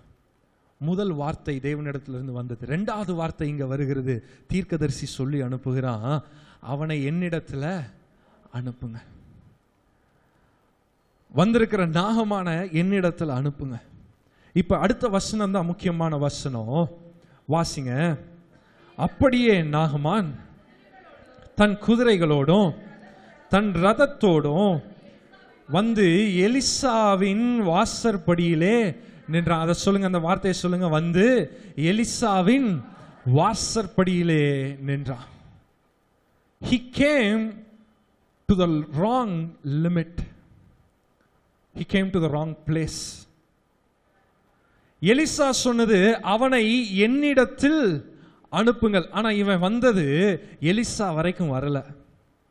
எது வரைக்கும் வருகிறான்? வாசற்படி வரைக்கும் வந்துட்டு அங்க நிக்கிறான். He came to the wrong place. சபைக்கு நாம் கூடி வருகிறோம். தேவன் எனக்கு விடுதலை தர வேண்டும், என்னுடைய ஆவிக்குரிய வாழ்க்கை கட்டி எழுப்பப்பட வேண்டும், என்னுடைய வாழ்க்கை சந்தோஷத்தினால் நிரம்பி இருக்க வேண்டும், சமாதானம் காணப்பட வேண்டும். இந்த ஆசையெல்லாம் இருக்கிறது உண்மைதான். ஆனால் சபைக்கும் வந்து வாசற்படியிலே நிற்கிற நிலைமையில நின்றுட்டு கடந்து செல்லுகிறவங்களும் இங்க இருக்கதான் செய்கிறோம். ஆண்டவர் அழைக்கிறது மகா பரிசுத்த ஸ்தலம் வரைக்கும் ஆண்டவர் அழைக்கிறார். எப்பா, உன்னோட உறவு கொள்ள நான் வருகிறேன், உன்னை கட்டி அணைத்து கொள்ள நான் விரும்புகிறேன். ஆனால் அநேக நேரம் நாம் செய்கிற காரியம், சபைக்கு வருகிறோம், ஆராதனையில் உட்காடுறோம், ஏதோ 4 பாட்டு பாடுறாங்க, பாடட்டும், அவங்களுடைய கடமை. சபைக்கு வருகிற கடமை முடிஞ்சிருச்சு. அந்த நிலை காணப்படக்கூடாது. ஆமென், ஹல்லேலூயா. ஆராதனைக்கு தாமதமாய் ஜனங்கள் வரக்கூடாது. ஏனென்றால் தாமதமாய் வருகிறதுனால நாம செய்கிற காரியம் என்னன்னா, தேவனை காத்திருக்க செய்கிறோம். ஆண்டவர் நமக்காக காத்திருக்கிறார். 1/2 மணி நேரம் லேட்டா வரோம்னா ஆண்டவர் நமக்காக 1/2 மணி நேரம் என்ன செஞ்சிருக்கிறார்? காத்திருக்கிறார். We came to the right limits. சரியான எல்லைகளுக்குள்ள வந்துட்டோம். ஆனால் தேவன் எதிர்பார்க்கிற அந்த நெருக்கத்திற்குள்ளாக வராமலே நின்று விடுகிறோம். எலிசா தன்னுடைய குதிரைகளோடு, மன்னிக்கவும், நாகமான் குதிரைகளோடு வருகிறான். ஆனால் எலிசாவின் வீட்டு வாசற்படியிலேயே நின்று விடுகிறான். சிலர் என்னுடைய வாழ்க்கையில தனிமையை உணர்கிறேன்னு சொல்றாங்க. லோன்லியா ஃபீல் பண்றேன் சொல்றாங்க. ஆனா சபைக்கு வருகிறது கரெக்டா டைமுக்கு வருவாங்க, பக்கத்தில் உள்ளவங்களையும் தொட மாட்டாங்க, அப்படியே தனியா இருப்பாங்க. ஆராதனை முடிஞ்சு என் நாத்துமாவே கர்த்தரை ஸ்தோத்திரின்னும் போது அங்க கை ஷேர் ஆட்டோவுக்கு. அப்படி இருக்கக்கூடாது. ஆமென். முடிவு வரைக்கும் இருந்து ஆண்டவருடைய நிறைவான ஆசீர்வாதத்தை என்ன செய்யணும்? பெற்றுக்கொள்ள வேண்டும். நான் பார்க்கிறத வச்சு தான் சொல்றேன். இது எப்படிப்பட்ட வாழ்க்கைனா, பட்டும் படாமலும் தொட்டும் தொடாமலும். சபைக்கு வருகிறோம், நிறைவான ஆசீர்வாதத்தை பெற்றுக்கொள்ளத்தக்கதாக அவரை கிட்டி சேரும்படியாக ஆண்டவர் அழைக்கிறார். ஹல்லேலூயா, ஹல்லேலூயா. வந்தோம் அப்படின்றது இல்லை. ஆண்டவரே, நான் வந்ததற்கு ஒரு முகாந்திரம் உண்டு, அந்த நோக்கத்தை நான் நிறைவேற்ற வேண்டும். ஆண்டவரே, எங்களுடைய துக்கம் சந்தோஷமாய் மாற வேண்டும் என்றால் தொட்டும் தொடாமலும் பட்டும் படாமலும் அந்த நிலையில் நிற்கக்கூடாது. ஆண்டவரே, உம்மோடு கொஞ்சி உறவாடுகிற அளவுக்கு நான் உம்மோடு சேர வேண்டும். ஹல்லேலூயா. அப்படி அர்ப்பணிக்கிறவங்க 2 கரங்களை உயர்த்தி, ஆண்டவரே, நீர் எதிர்பார்க்கிற எல்லைக்குள்ளாக நான் வருகிறேன். ஆண்டவரே, எவ்வளவு நெருக்கமாய் உம்மை நான் கிட்டி சேர வேண்டுமோ அவ்வளவு நெருக்கமாய் கிட்டி சேர என்னை அர்ப்பணிக்கிறேன் ஆண்டவரே, அர்ப்பணிக்கிறேன் ஆண்டவரே. He came to the wrong person. தவறான மனிதனிடத்தில் வருகிறான், தவறான விலைக்கிரயத்தை செலுத்துகிறான், எல்லைக்கு வந்துட்டான். ஆனால் தேவன் எதிர்பார்க்கிற நெருக்கத்திற்குள்ளாக அவன் வரவில்லை. தொடர்ந்து வாசிங்க, அடுத்த வசனம் வாசிக்கிறோம். அப்பொழுது எலிசா அவனிடத்தில் ஆள் அனுப்பி, நீ போய் யோர்தானில் 7 தரம் ஸ்நானம் பண்ணு, அப்பொழுது உன் மாம்சம் மாறி நீ சுத்தமாவாய் என்று சொல்ல சொன்னா. திரும்ப கர்த்தருடைய வார்த்தை 3வது முறை அவனுக்கு வருகிறது.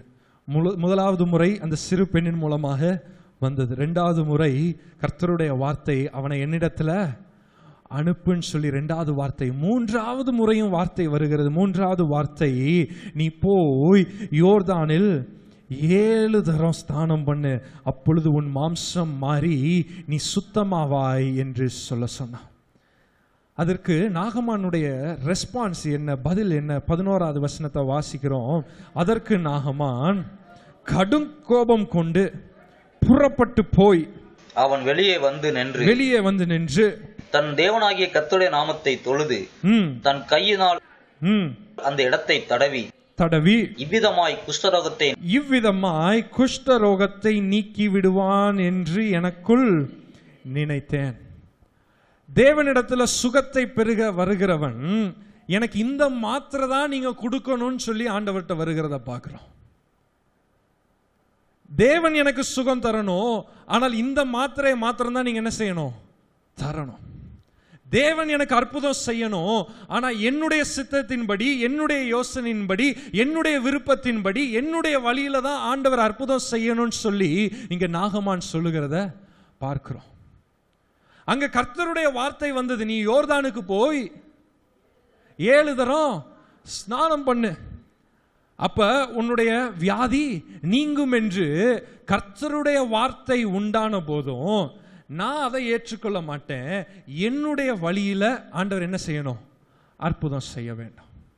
ஆண்டவர் சந்தோஷத்தை தருகிறார், துக்கத்தை சந்தோஷமாய் மாற்ற விரும்புகிறார். ஆனால் நாம் சொல்லுகிற காரியம் என்ன? ஆண்டவரே, என் வழியில எனக்கு என்ன செய்யணும்? அற்புதத்தை செய்யுங்க. அங்க அதை தான் வாசிக்கிறோம். முடிக்கும் போது இப்படி ஏதாவது முடிக்குது, நீக்கி விடுவான் என்று எனக்குள் நினைத்திருக்கிற. அநேக நேரம் ஆண்டவர் நமக்கு தருகிற ஆசீர்வாதங்களை நாம் பெற்றுக்கொள்ளாததின் நோக்கம் நம்மளுடைய நினைவுகள் தேவனுடைய சித்தத்திற்கு எதிராகவே செயல்படுகிறது. தேவன் சொல்லுகிறார், ஆண்டவர் சொல்கிறார், என்னுடைய வழிகள் உன்னுடைய வழிகள் அல்ல, என்னுடைய யோசனைகள் உன்னுடைய யோசனைகள் அல்ல. ஆண்டவர் அப்படி சொல்லி இருந்தோம். ஆனால் ஆண்டவர்கிட்ட நாம முறையிடும் போது, ஆண்டவர்கிட்ட ஜெப விண்ணப்பங்களை ஏறெடுக்கும் போது, ஆண்டவரே நீர் இந்த அற்புதத்தை செய்ய வேண்டும், ஆனால் இப்படிதான் நீங்க என்ன செய்யணும்? செய்யணும். ஆண்டவர் எப்படிப்பட்ட நிலைமையில நாம வைக்கிறோம்?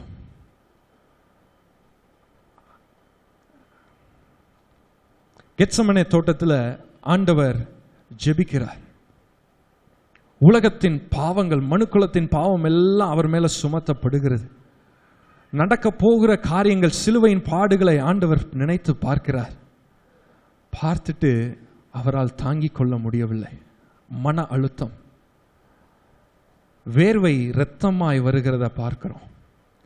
அவ்வளவு பாரத்தையும் சுமந்த தேவன் சொல்லுகிறார், இந்த பாத்திரம் நீங்க கூடுமானால் நீங்கும்படி செய்யும். இயேசு கிறிஸ்துவே சொல்றார், இந்த பாத்திரம் நீங்க கூடுமானால் நீங்கும்படி செய்யும். அவருக்கு துக்கம் வந்தது, அவருக்கு வேதனை வந்தது, அவர் பாடுகளை ஏற்றுக்கொள்ளுகிறார். இந்த பாத்திரம் நீங்க கூடும் என்று ஆண்டவர் சொல்லி முடிக்கவில்லை. அடுத்து சொல்லுகிறார், ஆகிலும் என்னுடைய சித்தத்தின்படி அல்ல, உம்முடைய சித்தத்தின்படியே ஆகட்டும். ஒவ்வொரு காரியங்களிலும் நாகமான் தவறு செய்து கொண்டே இருக்கிறான். அவன் வாசற்படியில் நின்றதின் நோக்கம் என்ன தெரியுமா? நான் வாசற்படியில் தான் நிற்பேன், தீர்க்கதரிசி என்ன செய்யணும்? என்ன தேடி வரணும். நான் இவ்வளவு தூரம் நான் இங்க வரைக்கும் வந்துட்டேன், ராஜாவின் அரண்மனையிலிருந்து இங்க வரைக்கும் வந்துட்டேன், இனி உள்ள பகுதியாவது தீர்க்கதரிசி வரட்டும். அந்த எண்ணம் அவனுக்குள்ளாக பெருமை இருந்ததுனால அவன் வாசற்படியிலேயே நிற்கிறான். அதான் ஆரம்பத்தில் சொல்லுவேன், ஆண்டவரை விடுதலையோடு ஆராதிக்காததற்கு காரணம் என்னன்னா நமக்குள்ளாக இருக்கிற பெருமை. இங்க நாகமான் செய்கிற காரியம் என்ன? நான் இவ்வளவு தூரம் வந்துட்டேன், இனி யார் வரணும்? தீர்க்கதரிசி வரணும். அதுதான் அவனுக்குள்ள இருந்த எண்ணம். ஆனால் தீர்க்கதரிசி செய்த காரியம் என்ன?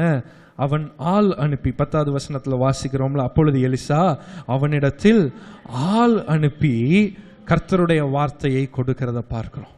கர்த்தருடைய வார்த்தையை கொடுக்கிறத பார்க்கிறோம். He came with the wrong prescription.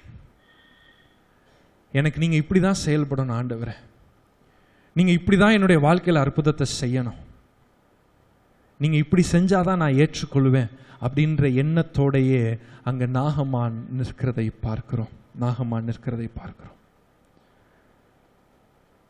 பிலிப்பியர் 1வது அதிகாரம் 16வது வசனம் 18வது வசனத்தை வாசிப்போம். சிலர் என் கட்டுகளோடு உபத்திரவத்தையும் கூட்ட நினைத்து சுத்த மனதோடே கிறிஸ்துவை அறிவியாமல் விரோதத்தினாலே அறிவிக்கிறார்கள். சுவிசேஷத்திற்காக நான் உத்தரவு சொல்ல ஏற்படுத்தப்பட்டவன் என்று அறிந்து சிலர் அன்பினாலே அறிவிக்கிறார்கள். இந்த வசனத்தை 18வது வசனத்தை சேர்ந்து வாசிப்போம். இதனால் என்ன? வஞ்சகத்தினாலாவது உண்மையினாலாவது எப்படியாவது கிறிஸ்து அறிவிக்கப்படுகிறார், ஆதனால் சந்தோஷப்படுகிறேன், இன்னமும் சந்தோஷப்படுகிறேன். இங்க தேவனுடைய சித்தத்திற்கும் மனிதர்களுடைய சித்தத்திற்கும் இடையில ஒரு விரிசல் வருகிறத பார்க்கிறோம். தேவனுடைய சித்தம் என்ன? பவுலை கொண்டு இந்த காரியங்களை செய்ய வேண்டும் என்று ஆண்டவர் பவுலை ஏற்படுத்தி இருந்தார். பவுலுக்கென்று ஒரு நோக்கத்தை ஆண்டவர் ஏற்படுத்தி இருந்தார். அந்த நோக்கத்தை பவுல் நிறைவேற்றி வருகிறான். ஆனால் சுற்றி இருக்கிற மற்றவர்கள் பவுலை பார்க்கிறாங்க, அவனுக்கு கிடைக்கிற பெயர் புகழை பார்க்கிறாங்க, அவனுக்கு செல்லுகிற இடத்துல எல்லாம் கிடைக்கப்படுகிற வரவேற்பை பார்க்கிறாங்க. இப்ப அதே லாஜிக்ல அதே மெத்தட்ல நாமளும் செஞ்ச ஆண்டவர் மகிமைப்படுவாரு அப்படின்னு சொல்லி பவுலை வேதனைப்படுத்துகிறதற்காக, துன்பப்படுத்துகிறதற்காக சுவிசேஷத்தை தான் அறிவிக்கிறாங்க. ஆனா நோக்கம் இயேசு மகிமைப்பட வேண்டும் என்று இல்லை, பவுலை துன்பப்படுத்த வேண்டும். இப்ப பவுலனுடைய பார்வை தான் எனக்கு ரொம்ப பிடித்தமானது. அவர் சொல்ற வார்த்தை, இதனால் என்ன? எப்படியாவது கிறிஸ்து அறிவிக்கப்படுகிறார் என்றால் அது போதும். ஆமென். அந்த சந்தோஷம் எனக்கு போதும். நம்மளுடைய வாழ்க்கையில இந்த விரிசல்களை ஏற்படுத்துகிற மனிதர்கள் சுற்றி வரதான் செய்வாங்க. ஆண்டவருடைய சித்தத்தை நிறைவேற்ற வேண்டும் என்று நாம நினைப்போம். ஆனால் நம்மோடு போட்டியிடுகிறதற்கு மனிதர்கள் வருவாங்க. சில நேரம் நம்மளுடைய வாழ்க்கையில யோசித்து பாருங்களேன், மற்றவர்களை ஆண்டவர் ஆசீர்வதிக்கிறதை பார்த்து, ஆண்டவரே அவங்கள போல என்ன ஆசீர்வதிங்க அப்படின்னு சொல்லுவோம். சந்தோஷம். அவங்கள போல என்னை ஆசீர்வதிங்கன்னு கேட்கறதுல தப்பு இல்லை. ஆனா அவங்களுக்கு செஞ்ச விதத்திலேயே என்னையும் ஆசீர்வதிங்கன்னு சொல்றது தவறான காரியம். ஆமென். ஹல்லேலூயா. வேதாகமத்தில் வாசிக்கிற ஆண்டவர் சுகம் கொடுக்கிறார். அதே விதத்துல எனக்கு சுகம் கொடுங்க ஆண்டவரேன்னு சொன்னா ஆண்டவர் செய்ய மாட்டார். அதே சுகத்தை எனக்கு தாங்கன்னு சொன்னா ஆண்டவர் நிச்சயம் செய்வார். ஒரு குருடனுக்கு ஆண்டவர் தொடுகிறார், கைகளை வைக்கிறார், அவன் சுகமாகிறான். இன்னொருத்தனுக்கு ஆண்டவர் செய்கிற காரியம் என்ன? உமிழ் நீரை துப்பி மண்ணில் குழப்பி அவனுடைய கண்ணில் பூசி ஆண்டவர் சொல்றார் என்ன, சீலோவாம் குளத்துல போய் முங்குன்றார். ஆண்டவர் வாக்கு பண்ணினது மாற போறதே கிடையாது. ஆண்டவர் செய்து முடிப்பேன் என்று சொல்லுகிற காரியம் மாற போறதே கிடையாது. ஆனால் ஆண்டவரே இந்த விதத்துல தான் நீங்க செய்யணும்னு சொல்லுவீங்கன்னா நீங்கள் தேவனுடைய சித்தத்திற்கு எதிராக செயல்படுகிறீங்க. ஆமென். நான் சொல்றது ஃபாலோ பண்றீங்களா? என் கூட இணைந்து வருகிறீங்களா? சரி. ஆண்டவர் அற்புதத்தை செய்கிறார், துக்கம் சந்தோஷமா மாறும். ஆனா இப்படி செஞ்சாதான் எனக்கு சந்தோஷம் வேணும்னு சொல்லுவோம்னா தேவனுடைய சித்தத்திற்கு எதிராக செயல்படுகிறவர்களாக நாம் இருக்கிறோம். பவுலை குறித்து அங்க வாசிக்கும் போது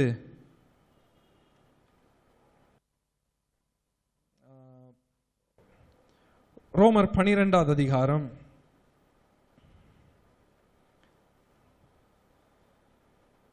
ரோமர் 12வது அதிகாரம் 6வது வசனத்திலிருந்து 8வது வசனம் வரைக்கும் வாசிப்போம். நமக்கு அருளப்பட்ட கிருபையின்படியே நாம் வெவ்வேறான வரங்கள் உள்ளவர்கள் ஆனபடினாலே. சரி, தொடர்ந்து அதில் வாசிக்க முடியும், நீங்கள் வாசிங்க, நான் நேரம் ஆகிறதுனால கடந்து செல்லுகிறேன். ஆண்டவர் நமக்கு வெவ்வேறான வரங்களை கொடுத்திருக்கிறார். நம்மை வெவ்வேறான சூழ்நிலைகளிலே ஆண்டவர் ஏற்படுத்தி வைத்திருக்கிறார். வெவ்வேறான குடும்பங்களிலே ஆண்டவர் நம்மை வைத்திருக்கிறார். வித்தியாசமான வேலை ஸ்தலங்களிலே ஆண்டவர் வைத்திருக்கிறார். ஆண்டவர் அங்க உங்களை ஒரு விதத்தில் பயன்படுத்த வேண்டும் என்று விரும்புகிறார். ஆனால் நம்ம மற்றவங்களோட கம்பேர் பண்ணிட்டே இருப்போம், மற்றவங்களோடே நம்ம ஒப்பிட்டு பார்த்து கொண்டே இருப்போம் என்றால் தேவனுடைய சித்தத்தை நம்மளுடைய வாழ்க்கையில நாமே தடை செய்கிறோம். ஆமென். இங்க நாகமான் பார்க்கிறோம், இப்படி தேவ மனுஷன் எப்படி செய்யணுமா? அங்க 11வது வசனத்துல வாசிக்கும் போது 2 ராஜாக்கள் 5:11 வாசிக்கும் போது, அதற்கு நாகமான் கடும் கோபம் கொண்டு புறப்பட்டு போய் அவன் வெளியே வந்து நின்று, யாரு? தீர்க்கதரிசி வெளியில வந்து நின்று தன் தேவனாகிய கர்த்தருடைய நாமத்தை தொழுது கொண்டு தன் கைகளினால் அந்த இடத்தை தடவி இவ்விதமாய் குஷ்டரோகத்தை, தீர்க்கதரிசி எப்படி வெளியில வரணும், அவர் எப்படி கர்த்தரை ஆராதிக்கணும், எப்படி தொழுது கொண்டு அப்புறம் கரங்களினால என்னெல்லாம் செய்யணும்ன்றத யார் டிக்டேட் பண்றா? நாகமான் டிக்டேட் பண்றான். நாகமான் டிக்டேட் பண்றான். தேவனுடைய சித்தம் உங்களுடைய வாழ்க்கையில நிறைவேற வேண்டும் என்றால் அவருடைய சித்தத்துக்கு முழுவதுமாக என்ன செஞ்சிடணும்? ஒப்பு கொடுத்துடணும். ஆண்டவரை ஏன் விருப்பம் 50%, உங்க விருப்பம் 50%? ஆண்டவர் மொத்தத்தையுமே நீனே பார்த்துறேன் விட்டுருவார். கர்த்தரை நம்பி வரணும்னா கர்த்தரை நம்பி வந்துடணும். 99.9% இல்லை, ஆண்டவரை நம்பணும்னா 100% நம்பிடணும். அது ரொம்ப கஷ்டமான காரியமாக தான் இருக்கு. முன்னாடி சொல்ல முடியும், டாக்டர்ஸை போனால் டாக்டர்ஸை முழுவதுமாக நம்புறாங்கன்னு. இப்போ கிடையாது. டாக்டர் ஒரு மருந்தை சொன்னார்னா வீட்டில் வந்து கூகுள் பண்ணி இந்த மாத்திரை கரெக்டாக, வேற செகண்ட் ஒப்பீனியன் வேற டாக்டர்கிட்ட போகலாமா? டாக்டர்ஸை கூட இப்போ யாரும் 100% நம்புறது இல்லை. அது நம்மளுடைய பழக்கமாய் மாறிடுது. இப்போ அதே எண்ணத்தோட அதே ஆட்டிடியூடோட தேவனுடைய சமூகத்திலையும் வரக்கூடாது. தேவனை நம்பி வந்தா 100% நம்பிடணும். ஆமென், ஹல்லேலூயா. ஆண்டவர் இதை செய்வாரா செய்ய மாட்டாரா, இந்த அற்புதம் நடக்குமா நடக்காதா? இல்லைங்க, ஆண்டவர் ஏற்ற சமயத்தில் வாக்கு பண்ணினதை நிறைவேற்ற உண்மை உள்ளவராக இருக்கிறார். ஹல்லேலூயா. இதுவரைக்கும் வாக்கு தத்தங்களை நிறைவேற்றின தேவன் இனியும் வாக்கு தத்தங்களை நிறைவேற்ற உண்மை உள்ளவராக இருக்கிறார். ஹல்லேலூயா. மனிதர்கள் மாறலாம், கர்த்தர் மாறுகிறதே இல்லை. ஹல்லேலூயா. அங்க வாசிக்கிறோம், அவன் புறப்பட்டு போய் இப்படியெல்லாம் தேவ மனிதன் செய்ய வேண்டும் என்று எனக்குள் நினைத்தேன் என்றார். 12வது வசனத்தை வாசிங்க. நான் ஸ்நானம் பண்ணி சுத்தமாகிறதற்கு இஸ்ரவேலின் தண்ணீர்கள் எல்லாவற்றை பார்க்கிலும் தமஸ்குவின் நதிகளாகிய அப்னாவும் பர்பாவும் நல்லதல்லவோ என்று சொல்லி உக்கிரத்தோடே திரும்பி போனான். இது எதை காட்டுகிறது என்றால் பெருமையை காட்டுகிறது ஒன்று, இரண்டாவது கீழ்ப்படியாமையை காட்டுகிறது. பெருமை இருக்கிற இடத்துல கீழ்ப்படிதல் இருக்காது. பெருமை இருக்கிற இடத்துல எது இருக்காது? கீழ்ப்படிதல் இருக்காது. இங்க வந்த இடத்துல அவன் தேடி வந்தது தன்னுடைய சரீரத்தில் இருக்கிற அந்த குஷ்டரோகம் நீங்க வேண்டும் என்று எதிர்பார்ப்போடு வருகிறான். ஆனால் கர்த்தருடைய வார்த்தையை ஏற்றுக்கொள்ள மறுக்கிறான். மறுக்கிறது மாத்திரமல்ல, ஏன் ஆண்டவர் இப்படி செஞ்சாதான் இதை செய்வாரா? இதை விட அங்க நல்ல நதிகள் இருக்கு. இஸ்ரவேல்ல உள்ள நதிகள்ல தான் போய் நான் முங்கணுமா? ஏன் ஆண்டவர் இந்த மெத்தட்ல செய்ய மாட்டாரா? வெளி தோற்றத்தையே பார்த்து கொண்டு இருக்கிறான். அங்க பிரச்சனை யோர்தான் நதியில முங்குறதுனால தான் சுகம் கிடைக்கும்னு ஆண்டவர் அவனுக்கு சொல்லல. ஆண்டவர் சொல்ல விரும்பினது, நீ கீழ்ப்படியும் போது என்ன கிடைக்கும்? அற்புதம் கிடைக்கும். அது யோர்தான் நதியா இருந்தா என்ன, அங்க சொல்லப்படுகிற அப்னாவா இருந்தா என்ன, பர்பாவா இருந்தா என்ன, எங்க இருந்தாலும் ஆண்டவரால் அற்புதம் செய்ய முடியும். ஆனால் ஆண்டவர் அவனுக்கு உணர்த்த விரும்பின காரியம், நீ கீழ்ப்படியும் போது உனக்கு என்ன நடக்கும்? அற்புதம் நடக்கும். ஆண்டவரே, நான் கீழ்ப்படியெல்லாம் மாட்டேன், என்கிட்டலாம் எதுவும் எதிர்பார்க்காதீங்க, ஆனா எனக்கு ஆசீர்வாதம் வேணும்னு ஆண்டவர் செய்ய மாட்டார். கீழ்ப்படியும் போது தான் ஆண்டவர் ஆசீர்வதிப்பார். எனக்கு சின்ன வயசுல சொல்லி தரும்போது சொல்லி கொடுத்தாங்க, கீழ்ப்படியும் போது தான் நீ மேல்படி அடைய முடியும். கீழ்ப்படியில் நான் கால் வைக்க மாட்டேன், நேராக மேல்படியில் கால் வைக்கணும்னா யாராலையும் முடியாது. ஸோ கீழ்ப்படி, அப்புறம் தான் என்னது? மேல்படி. ஆமென். அங்க நாகமான் செய்கிற காரியம் என்ன? கீழ்ப்படுகிறதற்கு மனதில்லாதவனாக காணப்படுகிறான். கீழ்ப்படுகிறதற்கு மனதில்லாதவனாக காணப்படுகிறான். இப்ப ஆண்டவர் பார்க்கிறார், அவனுடைய இருதயத்தை ஆண்டவர் அறிந்திருந்தபடினால ஆண்டவர் பார்க்கிறார், இவனுடைய சரீர பிரகாரமான தேவையை பார்க்கிலும் ஒரு முக்கியமான தேவை இருக்கு. என்ன தேவை? உள்ளான மனுஷன்ல ஒரு பெரிய தேவை இருக்கு. வெளிப்பிரகாரமான நான் சுகத்தை தருகிறதுக்கு முன்னாடி அவனுடைய இருதயத்துல ஒரு சுகத்தை நான் தர விரும்புகிறேன். ஆமென். அங்க ஆண்டவர் அதனால தான் ஒவ்வொரு ஸ்டெப்லையும் ஆண்டவர் டீல் பண்ணுகிறத பார்க்கிறோம். அவனுடைய பெருமையை ஆண்டவர் உடைக்கிறார், அவருடைய கோபத்தை ஆண்டவர் உடைக்கிறார். இங்க வந்து பார்க்கிறான், கம்பேர் பண்ணி பார்க்கிறான், இந்த நதி என்ன பெருசா, அந்த நதி. ஆண்டவர் அதை உடைக்கிறார். ஆமென். எப்பெல்லாம் ஆண்டவர் உடைக்கிறாரோ உடைக்கிறதுக்கு விட்டு கொடுத்துருங்க. ஆண்டவர் ஏதோ ஒரு பாடத்தை நமக்கு கற்று தருகிறார். இங்க வாசிக்கிறோம், தொடர்ந்து வாசிங்க. சொல்லி உக்கிரத்தோட திரும்பி போனான். 13வது வசனம். அவன் ஊழியக்காரர் சமீபத்தில் வந்து அவனை நோக்கி, தகப்பனே, அந்த தீர்க்கதரிசி ஒரு பெரிய காரியத்தை செய்ய உமக்கு சொல்லி இருந்தால் அதை நீர் செய்வீர் அல்லவா? ஸ்நானம் பண்ணோம், அப்போது சுத்தமாவீர் என்று அவர் உம்மோடே சொல்லும்போது அதை செய்ய வேண்டியது எத்தனை அதிகம் என்று சொன்னார். ஆண்டவருடைய பெரிதான ஆசீர்வாதம் ஒரு சின்ன கீழ்ப்படிதல்ல அடங்கிருது. ஆமென். நாம நினைக்கிற காரியம் என்ன? பெரிதான ஆசீர்வாதம் வேணும்னா பெரிய காரியங்களை நாம என்ன செய்யணும்னு நினைக்கிறோம். ஆண்டவரோட பேரம் பேசிட்டு இருப்போம். ஆண்டவர் எனக்கு இவ்வளவு அற்புதம் செய்யணும்னா ஆண்டவருக்கு இவ்வளவு நான் செய்யணுமே. இல்ல, சின்ன கீழ்ப்படிதல்ல ஆண்டவர் பெரிய ஆசீர்வாதத்தை வைத்திருக்கிறார். ஒரு சின்ன பையனுடைய லஞ்ச் பாக்ஸ்ல ஆண்டவர் 5000 புருஷர்களுக்குரிய ஆகாரத்தை வச்சிருந்தார். ஒரு சின்ன விதைக்குள்ள ஒரு பெரிய மரத்தையே ஆண்டவர் வைத்திருக்கிறார். சின்ன காரியம் தேவனுடைய பார்வையில அது பெரிய விளைவுகளை உண்டு பண்ணுகிறதாகவே இருக்கிறது. அல்லேலூயா. ஆண்டவர் உங்ககிட்ட பெரிய காரியங்களை கேட்டிருப்பாருன்னா கண்டிப்பா செஞ்சிருப்பீங்க. உலக மனிதர்கள் அதை தானே செய்யறாங்க. தங்களுடைய வாழ்க்கைக்கு பரிகாரம் வேணும்னா போய் லட்ச பணத்தை கொட்டுறாங்கல்ல.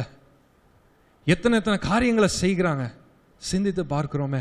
ஆனால் ஆண்டவர் கேட்கிறது, எப்பா, உன்னை ஆசீர்வதிக்க விரும்புகிறேன், உன் துக்கத்தை சந்தோஷமா மாற்ற விரும்புகிறேன்.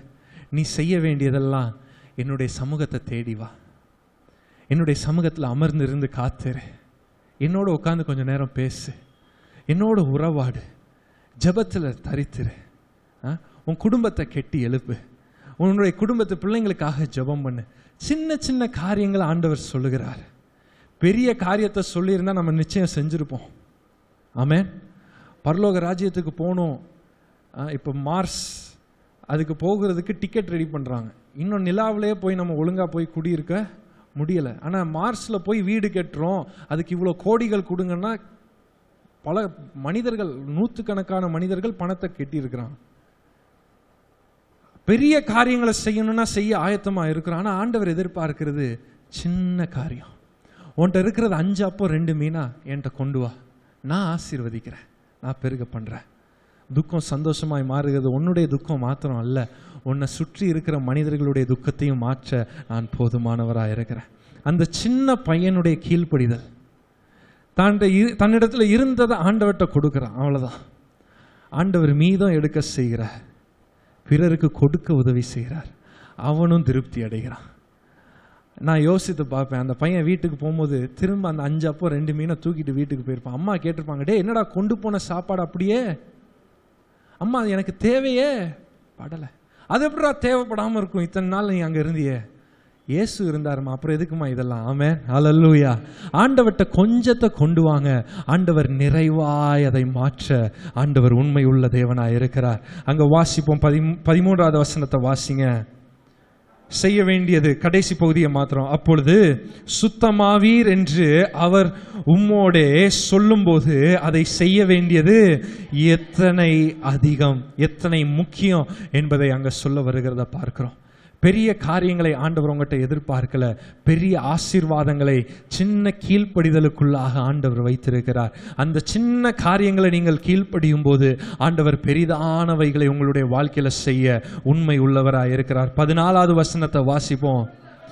அப்பொழுது அவன் இறங்கி தேவனுடைய மனுஷன் வார்த்தையின்படியே யோர்தானில் 7 தரம் முழுங்கின போது அவன் மாம்சம் ஒரு சிறு பிள்ளையின் மாம்சத்தை போல மாறி அவன் சுத்தமானான். ஹல்லேலூயா, ஹல்லேலூயா.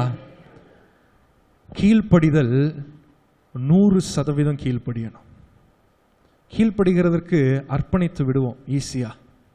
ஒவ்வொரு ஞாயிற்றுக்கிழமை வருகிறோம், கர்த்தருடைய வார்த்தையை கேட்கிறோம். ஆண்டவரே நான் பொருத்தனை செய்கிறேன், ஆண்டவரே இனிமே நான் கீழ்ப்படிவேன், ஆண்டவரே டெய்லி நான் பைபிள் வாசித்துருவேன், ஆண்டவரே கையெல்லாம் உயர்த்தி சொல்லுகிறோம்.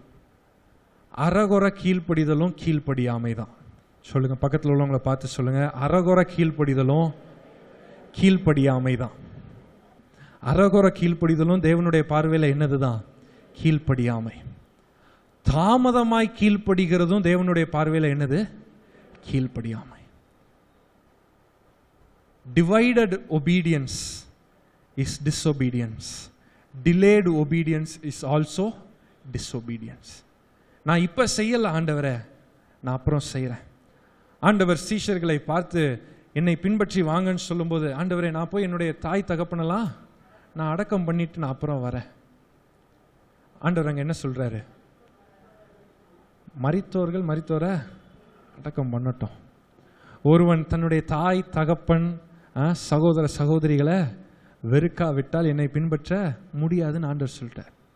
அப்போ ஆண்டவர் தாய் தகப்பனை வெறுக்க சொல்றாரா? இல்லை. ஆண்டவர் அப்படி சொல்லியிருந்தாருன்னா பின்னாடி சொல்றாருல, நீ உன்னை நேசிக்கிறது போல பிறரையும் நேசிப்பாயாக, அந்த வார்த்தை பொய்யா மாறிடும். ஆண்டவர் சொல்ல வருகிற காரியம் என்ன? அவர்களை பார்க்கிலும் நீ என்னை என்ன செய்யணும்? அதிகமாய் நேசிக்க வேண்டும். இங்கிலீஷில் வாசிக்கும் போது love had them in comparison. என்னோடு ஒப்பிடும்போது என்ன பார்க்கலாம், அவங்கள கம்மியா நேசிக்கணும். முதல் இடம் யார் தான் பெறணும்? கர்த்தர் பெற வேண்டும். ஆண்டவர் உங்களுடைய வாழ்க்கையில சில காரியங்களை செய்ய சொல்லுகிறார் என்றால் 100% என்ன செய்யணும்? கீழ்ப்படிய வேண்டும். நாகமான கற்பனை பண்ணி பாருங்க, தடவை போய் முங்கி எந்திரிச்சிருப்பான். எந்திரிச்சோடனே கை காலெல்லாம் பார்த்துருப்பான், கொஞ்சம் கூட மாறவே இல்லையே. 7 தடவைல பூரண சுகம் வரும்னா அப்போ தடவை கொஞ்சமாக சுகம் வந்திருக்கணும்ல, வரலையே. சரி 2வது தடவை முயற்சி செஞ்சு பார்ப்போம். 2வது தடவை முங்கி எந்திரிச்சிருப்பான், எந்த மாற்றமும் நடக்கலை. ஆண்டவர் எங்கேயும் வாக்கு பண்ணவே இல்லை. 7வது தடவை தான் அற்புதம் செய்வேன் ஆண்டவர் வாக்கு பண்ணவே இல்லை. தடவையே சில மாற்றத்தை பார்ப்பனும் ஆண்டவர் வாக்கு பண்ணவே இல்லை. நீ 7 தடவை முங்குப்பா, அற்புதத்தை நீ பெறுவ, அவ்வளோதான். நாகமான் 6 முறை கூட முங்கி இருப்பான், ஒரு மாற்றத்தையும் பார்த்திருக்க மாட்டான். எத்தனை முறை ஆண்டவரை பின்பற்றுகிறதுல நம்ம சில காரியங்களை முயற்சி பண்ணி இதுக்கு மேல பண்ணணுமா அப்படின்னு எத்தனை தடவை விட்டுருக்கிறோம். கணவனுடைய ரட்சிப்புக்காக, மனைவினுடைய ரட்சிப்புக்காக, பிள்ளைங்களுடைய ரட்சிப்புக்காக ஆரம்பத்தில் எவ்வளோ வைராக்கியமாக ஜெபம் பண்ணோம். ஆனால் நாட்கள் போக போக சரி ஆண்டவர் செய்ய சித்தம் இல்லை போலன்னு எத்தனை தடவை விட்டுருக்குறோம். ஆண்டவர் எதிர்பார்க்கிறது, நான் செய்கிற வரைக்கும், அற்புதத்தை நீ காணுகிற வரைக்கும் நீ தொடர்ந்து என்னுடைய வார்த்தையில் நிலை நிற்க வேண்டும். ஹல்லேலூயா.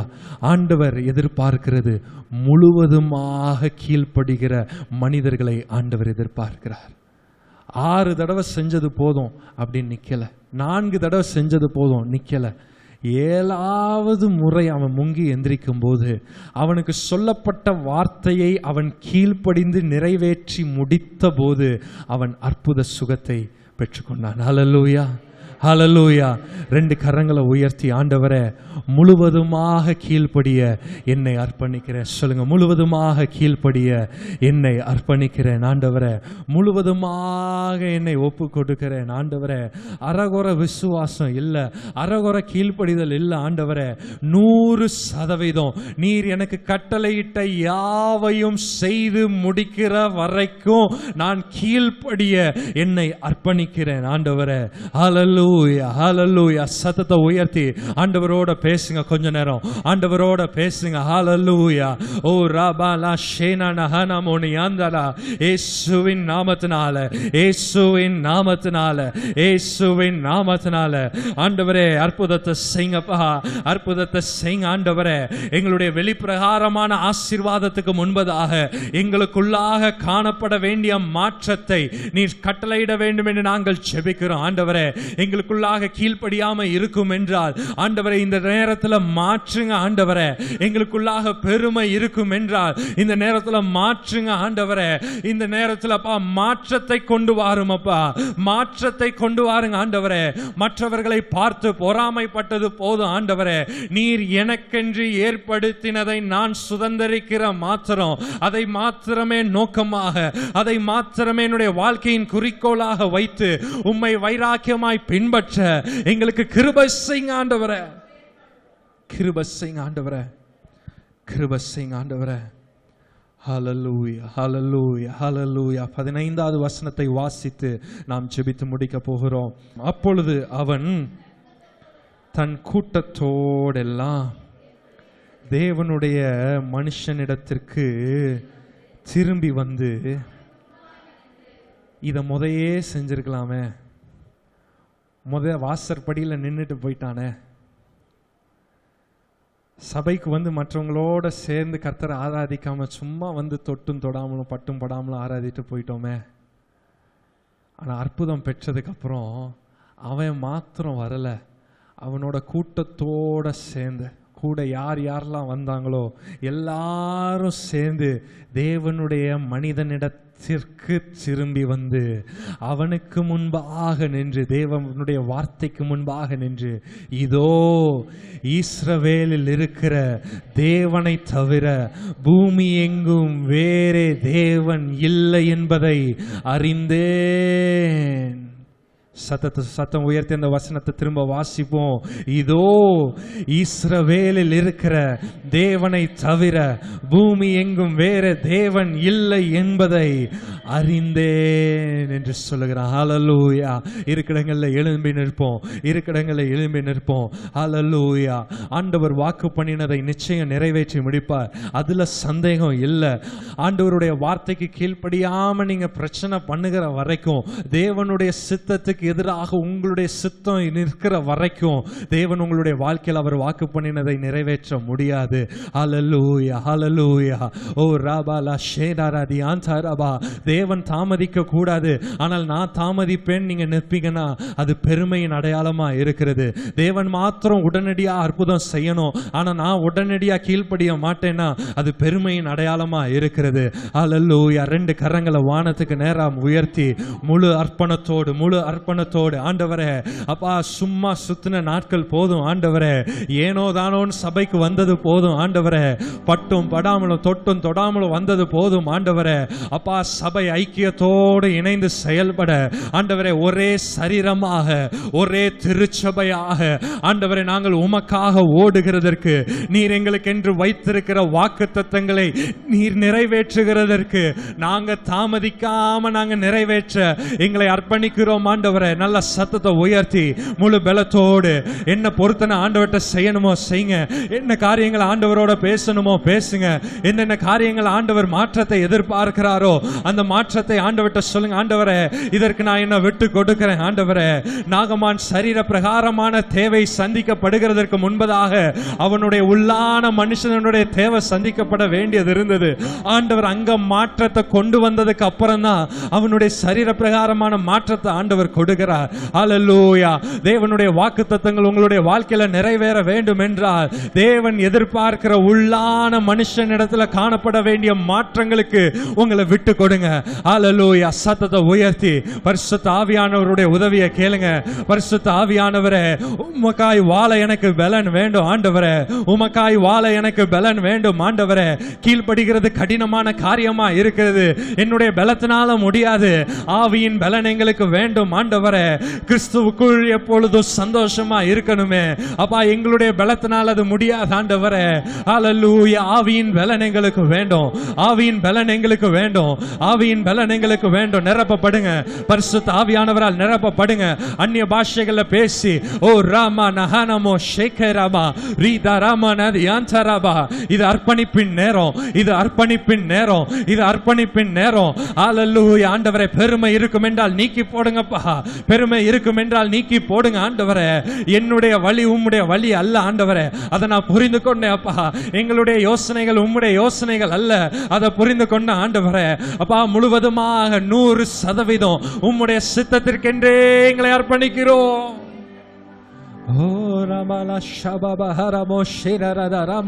சத்தம் உயரட்டும். அவ்வளவுதானா ஜபம், அவ்வளவுதானா ஜபம், அவ்வளவுதானா அர்ப்பணிப்பு.